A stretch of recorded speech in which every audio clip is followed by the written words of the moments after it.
Assalamualaikum warahmatullahi wabarakatuh. Bagaimana kabar teman-teman semuanya? Semoga teman-teman semuanya dalam keadaan sehat walafiat dan dilancarkan segala aktivitasnya.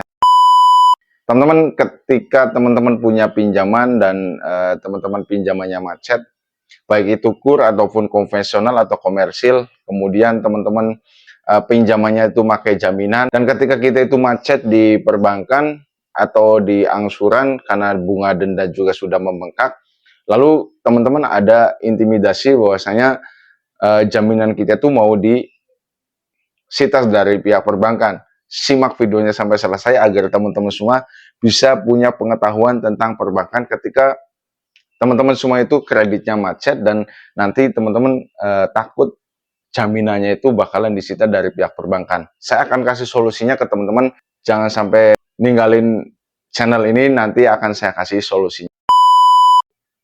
Jadi buat teman-teman semuanya yang punya pinjaman di perbankan, baik itu di BNI, BRI, Mandiri, ataupun BCA ya, kemudian proses akad kreditnya sudah lancar, kemudian di pertengahan jalan itu teman-teman pilot atau tidak bisa mengangsur atau menunggak atau tidak lancar, sehingga bunga dendanya itu membengkak. Boro-boro kita mau ngasih pokok, ngasih bunga dendanya saja kita nggak bisa.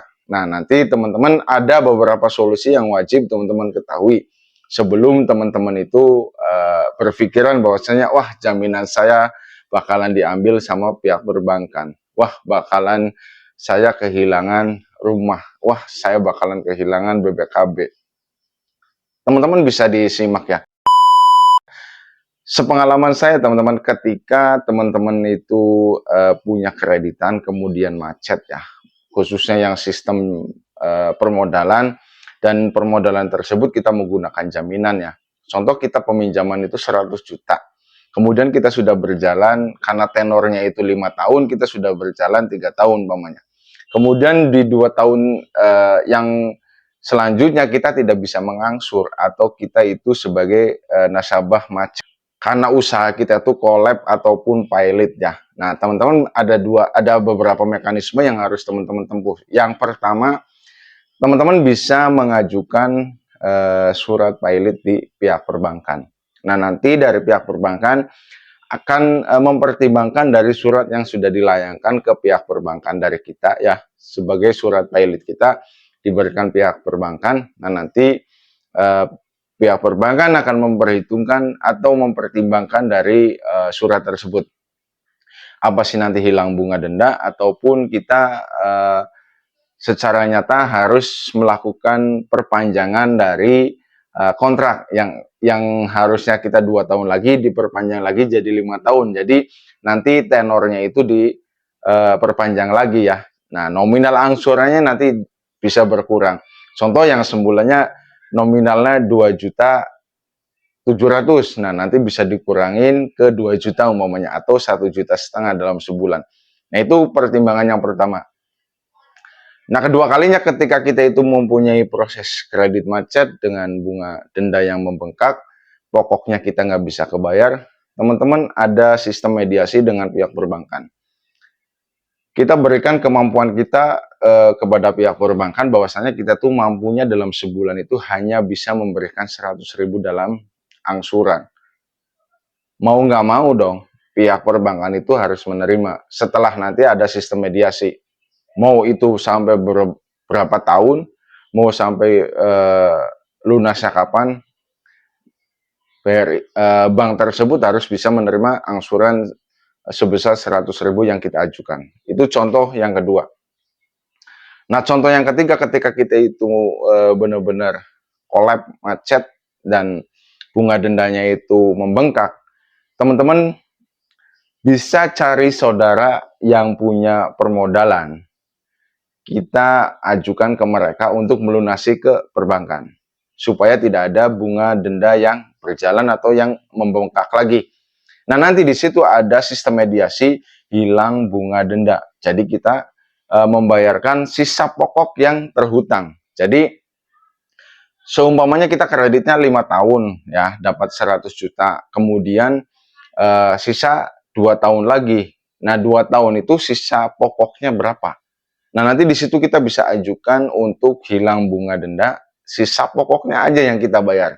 Nah, saudara kita lah atau teman kita lah yang melunasi. Nah, nanti teman-teman bisa melakukan angsurannya itu ke teman kita atau ke saudara kita yang megang jaminan kita. Itu solusi yang ketiga ya. Jadi intinya kita yang pertama bisa ajukan surat pilot, yang kedua kita bisa mediasi ke pihak perbankan untuk menambah tenor di angsuran kita ya.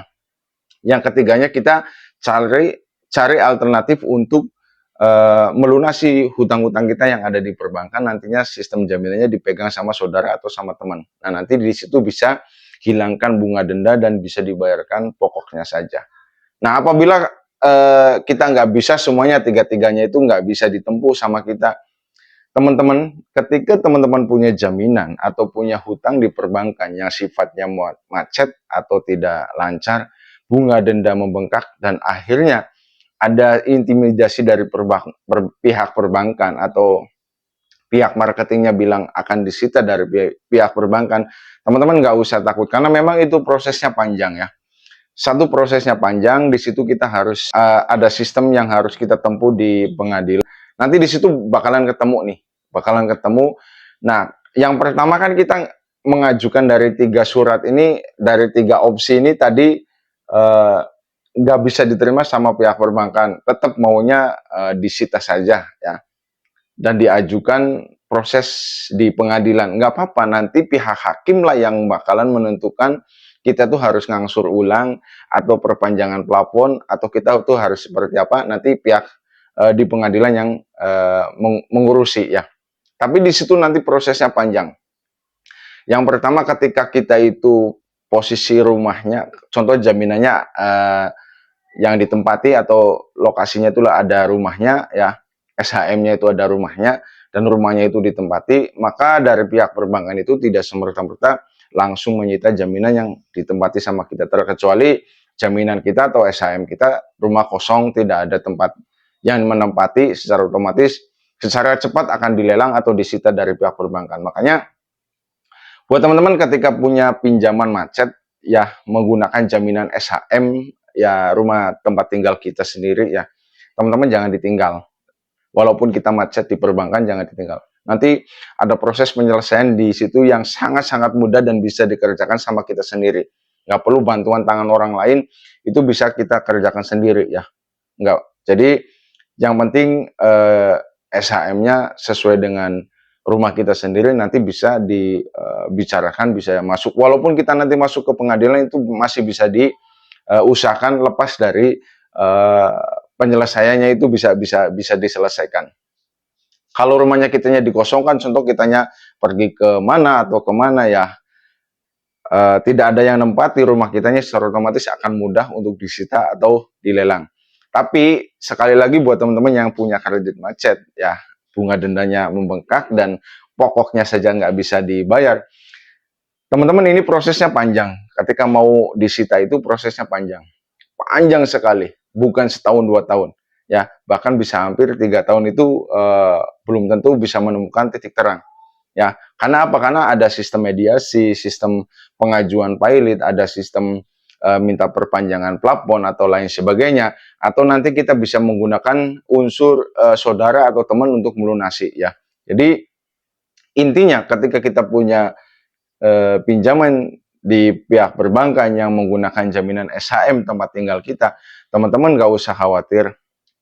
3 tadi bisa ditempuh, 1 lagi nanti bisa ditempuh di jalur pengadilan. Kalaupun rumahnya masih ditempati sama kita, secara otomatis pihak perbankan pun selalu melobi ke kita untuk mengangsur pokoknya saja atau untuk melunasi pokoknya saja ya.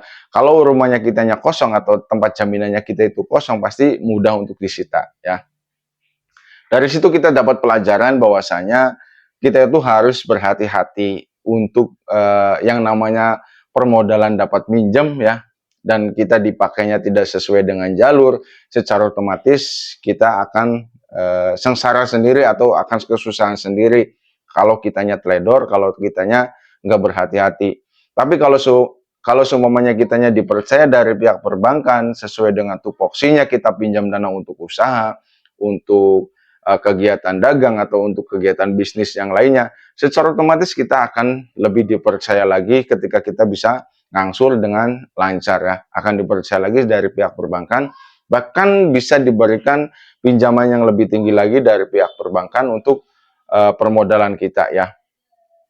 Dari situlah kita bisa belajar dan nanti kita bisa menerapkan di kehidupan kita sehari-hari ya. Ketika kita lagi menghadapi mekanisme proses perbankan yang seperti itu, teman-teman coba dengan cara yang saya utarakan tadi ya. Nanti teman-teman bisa menemukan solusi yang terbaik buat penyelesaian kredit macet kita di perbankan. Mudah-mudahan video ini bermanfaat dan jangan lupa ketika teman-teman masih ada yang keraguan atau masih ada yang mau ditanyakan, silahkan masuk saja di kolom komentar. Nanti satu persatu akan saya balas sesuai dengan pengetahuan saya dan sesuai dengan apa yang saya kerjakan membantu teman-teman atau membantu saudara-saudara saya yang di lingkungan wilayah saya ya. Oke, jangan lupa like, subscribe, dan komennya untuk selalu mendukung channel saya lebih berkembang lagi ke depannya ya. Terima kasih dan saya akhiri. Assalamualaikum warahmatullahi wabarakatuh.